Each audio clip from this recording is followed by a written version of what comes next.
Important thing a swiper or scammer needs is a debit plus fools. A debit fools includes the debit card info in addition to the date of birth and the social security number of the cardholder. If you need a reliable site to get a valid debit plus fools from, join my Telegram chat and message me. The link is in the description below. Once you have a valid debit fools, you need to create a new email and a CashApp account.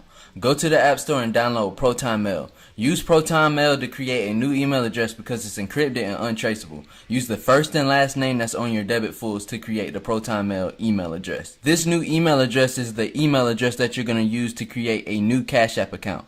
Go back to the App Store and download CashApp. When you open up a CashApp account, it's going to ask you to enter a phone number or an email address to create a new account. Make sure you select email and enter the Proton Mail address that you just created.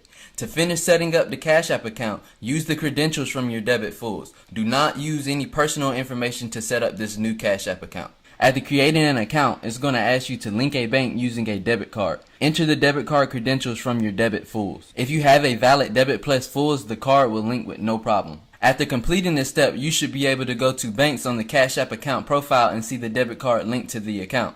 Now you're almost ready to cash out. Make sure you watch this entire video so that you don't miss any steps and fuck this up. Go to the CashApp home screen where it shows your $0 balance and click Add Cash. CashApp will then ask you to enter the date of birth, the last 4 numbers of the social security number, and sometimes the address that's on the debit to verify the card before you can add funds. This is why it's important that you get a debit plus fools and not a regular debit, because regular debits don't always include the social security number and date of birth. All fools will at the very least have the date of birth and the social security number of the cardholder. Once you have verified the debit, go back to Add Cash. Do not ever try to send cash directly from the debit or you will kill the card and it will not work. You must add cash from the debit card to the CashApp balance before sending any funds to another CashApp account. For the first transaction, add no more than $25 to the CashApp account. You don't want to do any more than $25 for the first transaction. Once you successfully add the first $25 payment to the CashApp balance, you know that you can make some money. Good shit. Go to Add Cash again and this time add $27 or $28. Each time you add to the CashApp balance, it's best to use a different number than before and wait 30 to 40 seconds between each transaction. After the first 2 or 3 transactions, it's okay to add over $100. Keep this process up until you get around $500 to $600 in the CashApp balance. Once you have $500 to $600 in the CashApp balance, you should send the funds to another account before attempting to add more money.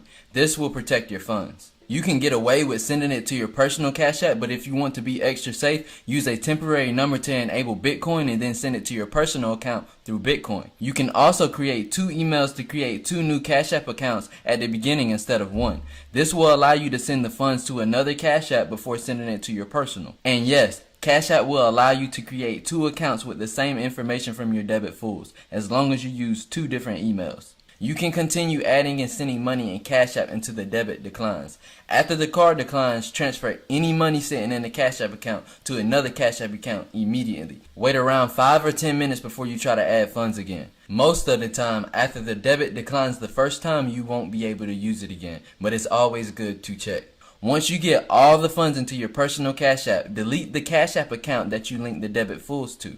At this point, it's safe to now cash out the funds from your personal CashApp into your personal bank, and you have successfully completed the 2022 CashApp method. If you need fresh card information, dumps, debits, CC, fools, methods,